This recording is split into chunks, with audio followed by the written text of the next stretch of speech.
never stop reading the Bible. So today, we're going to dive into one of the most powerful and honestly personal letters ever written.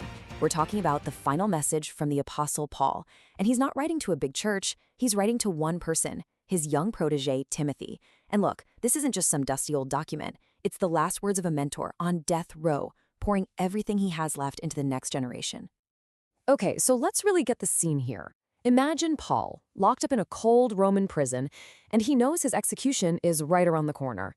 Miles and miles away, Timothy, his trusted spiritual son, is really struggling.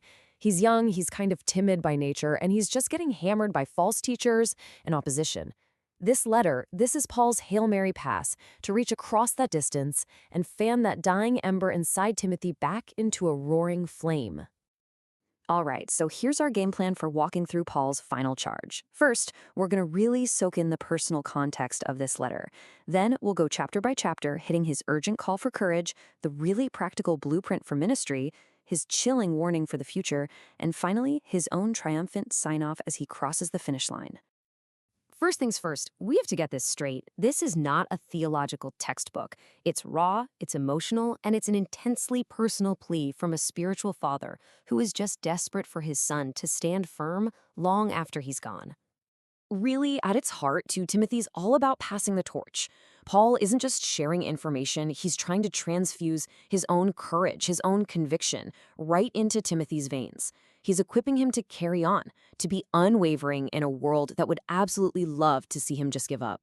So let's jump into chapter 1. Paul doesn't waste a single second. His first goal is to tackle Timothy's fear head-on and remind him of the power he's already been given. And this is what's so powerful. Paul totally leads by example. While he's literally in chains, abandoned by almost everyone, he declares his absolute confidence. He's basically saying, hey, if I'm not ashamed in this prison cell, you have zero reason to be ashamed out there. He's making his own boldness a weapon for Timothy. And wow, this just shows you how high the stakes really were. Paul is brutally honest about the pain of being deserted. But then he holds up this one hero, this guy named Onesiphorus, who actually went out of his way to find Paul in Rome and wasn't embarrassed by his chains. The message couldn't be clearer. When things get dark, loyalty is everything. Okay, so after laying that foundation of courage, Paul kind of shifts gears in chapter 2.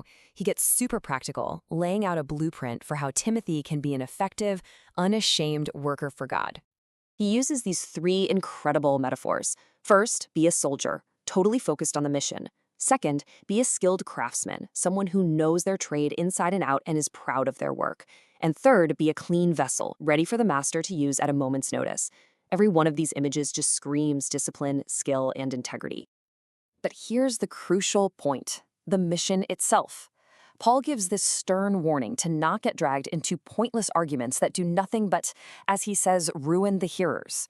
The real job? Handle the word of truth with precision and care.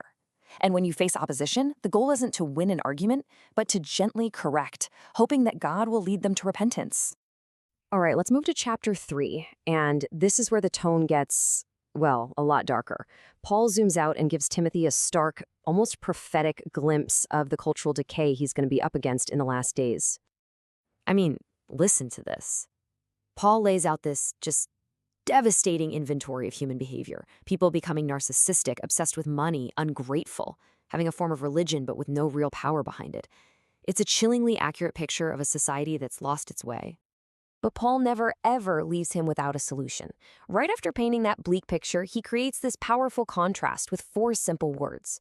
But as for you, he's calling Timothy to be the exception, to stand firm, and to stick with the solid truth he's known his whole life.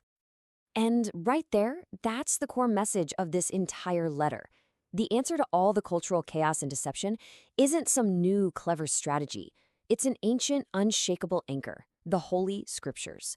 This is the one reliable source for truth, for salvation, and for knowing how to live a good life. And that brings us to the final chapter, the emotional crescendo of the entire letter. This is Paul signing off. It's his last will and testament, passing the torch to his successor. Before he gives his last command, Paul looks back at his own life with zero regrets. He doesn't see his impending death as a tragedy, but as the finish line. Using this incredible athletic metaphor, he declares victory. I fought the good fight. I finished the race. I kept the faith. What a stunning statement of a life well lived. So after living it out himself, he gives his final charge. And the commands are short, sharp, and non-negotiable. Preach the word no matter what. Be ready, always. Correct and encourage with patience. Don't run from suffering. And finish the specific mission God gave you. This is the handing over of a sacred trust. You know, Paul knew his time was up, and he used his final breath to invest in someone else. And that leaves all of us with a really challenging question. If you knew you only had one letter left to write, what would you say?